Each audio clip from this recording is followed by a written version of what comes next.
guys! Inday Lola here in Hong Kong. For today's video is magbibigay lamang po ako ng reaction patungkol sa video ng isang content creator dito sa Hong Kong. Isang kilalang creator dito sa Hong Kong na nabibigay mostly ng mga advices para sa mga kababayan or mga OFW dito sa Hong Kong.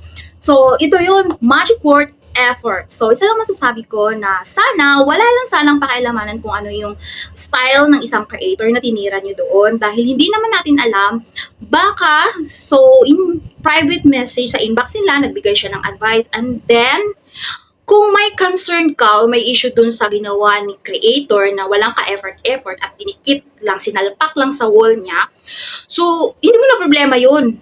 Diba? Tapos, strategy niya yan. May kanya-kanya tayong style.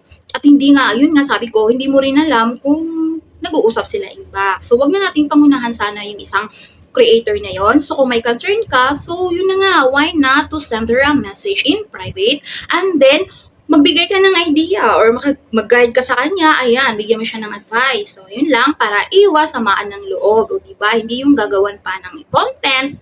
So, of course, huwag mapanood yun ng isang creator at alam niyang tinamaan siya kahit hindi naman siya minention dun. So, hindi natin maiwasan yung magigilty. So, yun lang guys, para peace, one kabayan, one family. Charot! So, yan lang. Bye!